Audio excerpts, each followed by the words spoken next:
Ya, bisa kembali di Market Review dan saya masih berbincang bersama Bapak Peter Abdullah, Direktur Riset Core Indonesia. Pak Peter, bicara mengenai momentum dipindahkan ya kelolaan dari beberapa aset yang dimiliki oleh keluarga Cendana sebelumnya. Bagaimana ini sebetulnya dapat menjadi sebuah momentum untuk akhirnya negara dapat melihat lagi aset-aset negara yang sejauh ini masih dikelola oleh pihak ketiga dan belum kemudian memberikan kontribusi yang eh, signifikan lah untuk negara. Ya ini makanya kita harusnya bersyukur ya, memberikan support kepada pemerintah, keberanian pemerintah untuk mengambil alih taman mini, karena akan menjadi momentum ya. Kita harapkan bisa menjadi momentum, pemerintah bisa mengambil alih kembali aset-aset negara lainnya yang saat ini masih dikelola oleh pihak lain ya. Tentunya itu tidak mudah memang ya, tetapi harus dilakukan ya. Karena kita cukup tahu bahwasanya banyak aset-aset lain yang saat ini masih dikelola oleh pihak lain. Baik, ada yang sampaikan bahwa yang menjadi concern adalah ini cukup sensitif, apalagi bicara mengenai aset-aset yang tadinya dipegang oleh keluarga Cendana. Cukup sensitif karena terkait dengan politik dan lain sebagainya. Anda melihat ini menjadi sebuah kekikukan yang kemudian terjadi dalam peralihan tata kelola ini? Ya, banyak aspek sebenarnya yang membuat ini menjadi tidak mudah ya, apalagi kalau sudah menyangkut keluarga Cendana ya. Dan itu saya kira yang kemudian selama ini menjadi penghambat ya dari satu rezim ke rezim lainnya.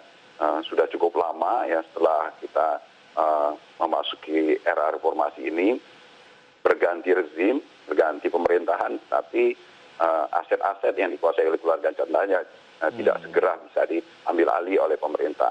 Demikian juga dengan aset-aset lainnya ya. Karena apa? Karena memang dulu itu seperti juga disampaikan oleh Bu Sri Mulyani, dulu itu kan penata usahanya, administrasi terkait dengan aset-aset ini sangat tidak baik ya. Sehingga saya kira untuk mengambil alihnya ada dua hal ya. Pertama adalah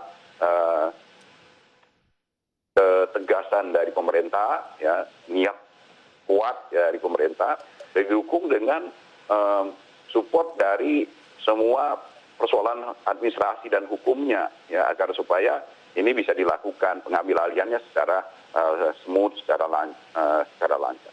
Oke, pengalihan kelolaan ini bukan hanya bicara mengenai siapa yang akan mengelola, tapi ada kultur perusahaan, budaya perusahaan, bagaimana kebiasaan dari karyawan dan lain sebagainya.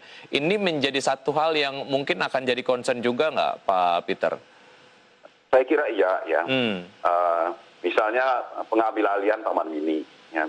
Ini kan persoalannya tidak segampang kita mengambil alih warung kecil ya, tetapi sebuah aset yang besar yang di dalamnya itu menyangkut juga orang-orangnya dan budaya yang sudah tertanam di sana ya.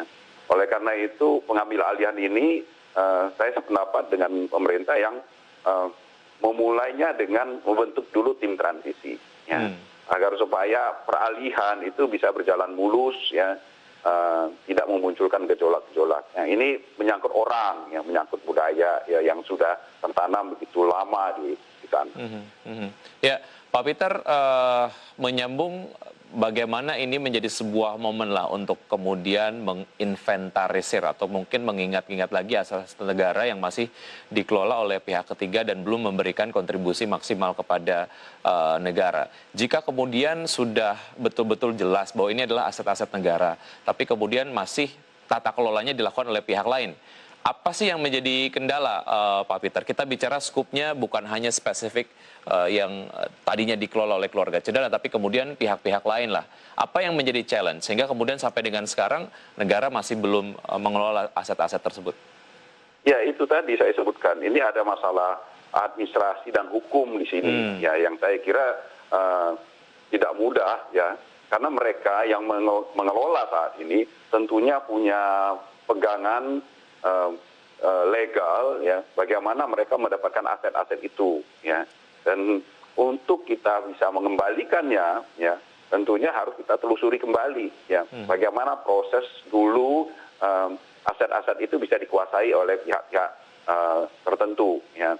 Dan seringkali ya dugaan saya utamanya adalah ini menyangkut banyak pejabat pada waktu itu ya, dan tentunya tidak akan mudah ya, baik itu secara ketentuan administrasi, peraturan dan hukum tadi, juga terkait dengan tanda kutip berkaitan dengan para pejabat-pejabat yang di masa lalu. Baik, Pak Peter, saya ingin kemudian kembali membahas mengenai tata kelola dari perusahaan-perusahaan yang kemudian dilakukan oleh keluarga yang pernah dekat dengan kekuasaan. Begitu, ini ingin mengukur profesionalitasnya. Sejauh ini untuk skup Indonesia, Anda melihatnya seperti apa? Untuk skup Indonesia, pengelolaan atau GCG yang dikelola, yang dilaksanakan ya. Saya kira ya sangat simpel saja ya, kalau kita mengambil kasus Taman Mini ya, kalau disebutkan Taman Mini tidak menghasilkan sesuatu, berarti something wrong dengan GCG-nya. Ya. Di something wrong dengan pengelolaan selama ini ya, karena logika yang sangat sederhana, dengan aset yang begitu besar di lokasi yang begitu strategis, itu ya sangat mudah untuk menghasilkan sesuatu ya. Dan kita tahu bahwa Taman Mini itu pengunjungnya ya tidak sedikit ya. Ya kalau seandainya kemudian itu disebutkan harus diinjeksi subsidi sekian besar, berarti ada sesuatu masalah di dalam pengelolaan.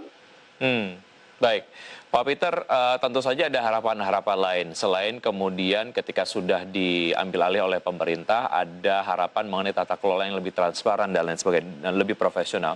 Hal-hal lain misalnya adalah mengenai serapan tenaga kerja begitu. Apakah kemudian akan serta-merta membaik atau kemudian ada jumlah tenaga kerja yang akan terserap dengan baik jika kemudian tata kelolanya sudah dilakukan oleh pemerintah ataupun BUMN? Untuk ya, harapannya adalah pemerintah benar-benar memanfaatkan momentum ini ya, menggunakan aset-aset ini menjadi sebuah melengkapi ekosistem yang sudah terbentuk ya. Sekarang ini kan pemerintah sudah punya ekosistem di dalam terkait dengan pariwisata ya. Ini sekarang kita punya sesuatu lagi, tambahan aset yang sangat potensial.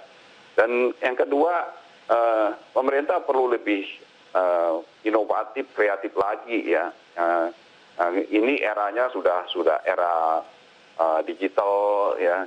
Saya kira keberadaan Taman Mini nantinya atau aset-aset lain seharusnya bisa benar-benar dimanfaatkan oleh pemerintah untuk menyerap semua sumber daya kita yang ada ya, di dalam mengembangkan ya generasi digital saat ini. Ya. Bagaimana misalnya, contoh saja misalnya, Taman Mini jangan hanya sekedar dijadikan sebuah tempat untuk kita memamerkan keindahannya Indonesia, ya, tetapi juga bisa menjadi tempat untuk generasi muda kita ya memunculkan ide-ide kreatifnya yang tersalurkan di sana. Ya. Jadi menjadi center for kegiatan-kegiatan inovatif, kreatif dari generasi muda kita, generasi milenial kita.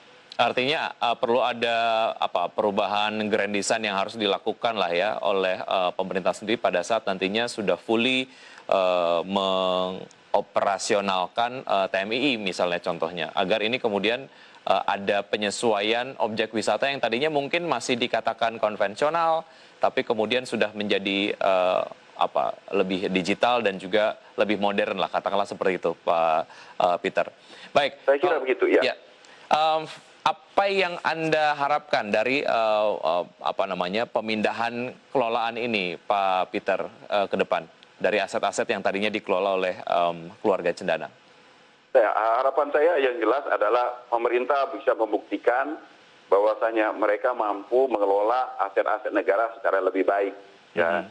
Kalau kemarin dikelola oleh yayasan keluarga itu tidak bisa menghasilkan apa-apa, maka pemerintah harus bisa menunjukkan dengan pengelolaan negara yang lebih profesional, ya, dan itu sekaligus membuktikan bahwasanya pemerintah bisa profesional, ya, maka aset-aset negara itu bisa berkontribusi, bisa memberikan manfaat yang sebesar-besarnya bagi masyarakat kita. Baik, kita doakan proses yang cukup lancar dan juga terbaik untuk pengambil alihan dari aset-aset yang tadinya dikelola oleh keluarga Cendana ini. Pak Peter, terima kasih sudah bergabung bersama kami di Market Review. Sehat selalu Pak Peter, sampai jumpa. Sama-sama. Baik, dan pemirsa, demikian perbincangan kami bersama beberapa narasumber yang sudah bergabung di Market Review. Semoga perbincangan kami dapat memberikan inspirasi untuk Anda. Saya Wiki Adrian, undur diri, terima kasih, sampai jumpa.